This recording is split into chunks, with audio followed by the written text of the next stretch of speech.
Hello friend, তোমরা সবাই কেমন আছো? আশা করি অনেক অনেক ভালো আছো। সো আমি অনেক ভালো আছি। আজকে তোমাদের সাথে শেয়ার করব ফ্রাইড রাইস কীভাবে বানায়। সবার প্রথমে 500 গ্রাম চাল আমি আধা ঘন্টার মতো জলে ভিজিয়ে রাখবো। আর আমি এইদিকে ফ্রাইড রাইসের সবজিগুলো কেটে রাখবো। তার মধ্যে ছিল গাজর, ক্যাপসিকাম, কড়াইশুঁটি। তোমরা চাইলে আরও কিছু অন্য সবজি দিতে পারো। আর আমি এদিকে কাজু বাদাম, কিশমিশ জলে কিছুক্ষণ ভিজিয়ে রাখবো। আধা ঘন্টা পর দেখুন চালগুলো কি সুন্দর ভিজে গেছে। তোমরা চাইলে বেশিক্ষণ ভিজিয়ে রাখতে পারো। আর আমি কড়াইতে দিয়েছি পরিমাণ মতো জল, তার মধ্যে দিয়ে দেব তেজপাতা, আর তার মধ্যে দিব এলাচ, দারচিনি, লবঙ্গ আর সামান্য পরিমাণে নুন। যখন জল ভালো করে ফুটবে তখন ভিজিয়ে রাখা চালগুলো দিয়ে দিব। আর মনে রাখতে হবে এখানে ভাত 90% ফোটাবো, আর বেশি ফোটালে ভাত ভেঙে যেতে পারে।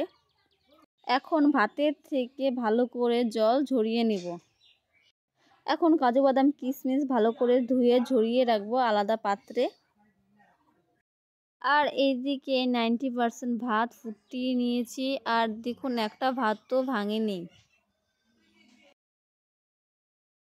আর এইদিকে কড়াই গরম করে তার মধ্যে ঘি দিয়ে দিব তেজপাতা, আর একটা তেজপাতা দিয়ে নাড়াচাড়া করে তারপর দিব গাজর, ক্যাপসিকাম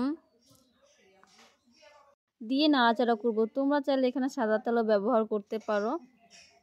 একটু নাড়াচাড়া করে তার মধ্যে দিয়ে দেবো কাজু বাদাম কিশমিশ, আর একটু ভালো করে ভাজবো। আর বেশি এখানে লাল লাল করব না, হালকা ভাজবো। তোমরা চাইলে এখানে আরও অন্যান্য সবজি দিতে পারো। আমি বেশি সবজি দিইনি, 2-1 রকমের সবজি দিয়েছি। আমি এই রান্নাটা মায়ের থেকে শিখেছি। আর দেখুন ভালো করে ভাজা হয়ে গেছে, বেশি ভাজবো না।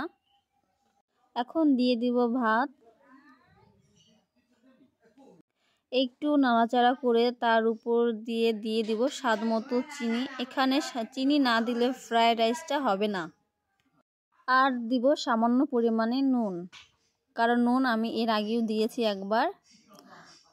একটু নাড়াচাড়া করে তা ভাতের উপরে দিয়ে দেব ঘি, কারণ ঘি দিলে বেশি টেস্ট হয়। হালকা নাড়াচাড়া করে নামিয়ে নিব, আর বেশি নাড়াচাড়া করলে ভাত ভেঙে যেতে পারে। খুব সহজ পদ্ধতিতে ফ্রাইড রাইস রেডি। তোমরা চাইলে বাড়িতেও তৈরি করতে পারো। ফ্রাইড রাইসের সঙ্গে চিকেন কষা খেতে দুর্দান্ত টেস্ট। এই চিকেন কষাটি আমি অন্য একদিন শেয়ার করব। আমার ভিডিওটা ভালো লাগলে লাইক শেয়ার করে দিও।